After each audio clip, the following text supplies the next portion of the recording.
Баршаларыңызға сәлем, сіздермен бірге Ақтастырхан YouTube арнасы. Бүгін біз сіздермен дәл осындай ерекше палаудан пирожки әзірлейтін боламыз.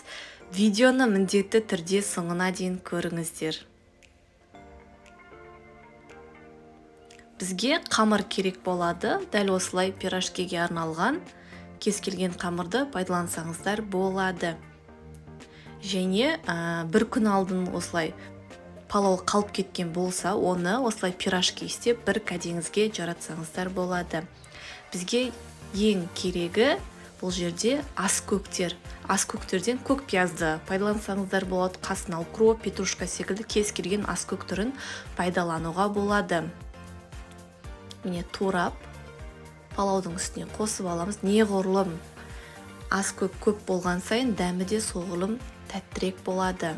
Қара бұрыш қосамыз, аздап дәмін келтіру үшін. Енді барлығын жақсылап араластырып аламыз дәл осылай. Сіздер бұндай пирожкиді әлі бұрын соңды жеп көрмегенсіздер, сондықтан міндетті түрде жасап көруге кеңес беремін. Түскі шайға немесе бестің шайына балаларыңызға жасап беріп қуантсаңыздар болады.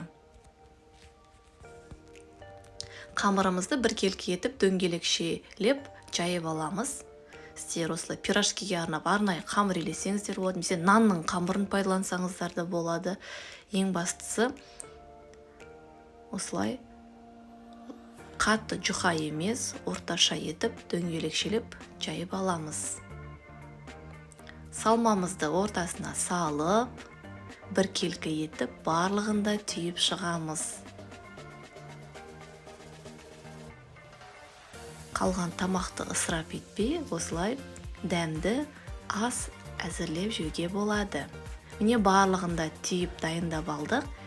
Енді қызып тұрған майымызға екі бетін қызартып пісіріп аламыз. Өте тез піседі, себебі ішіндегі салмасының барлығы пісіп қойған.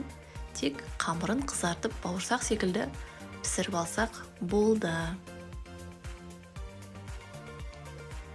Міне қып-қызыл болып шығып жатыр.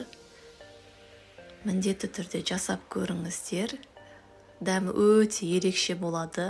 Бір отырғаннан барлығы таласып жеп қоятын, дәмі тіл үйретін пирожкилеріміз міне дайын болуда. Барлығында осылай қуырып алдық. Не арасын қараңыздар. Барлығы піскен. Міндетті түрде жасап, комментарияға өз пікірлеріңізді бөлісіп кетсеңіздер болады. Сіздерге де дәл осылай пирожки әзірлеуді кеңес беремін. Ал ас болсын.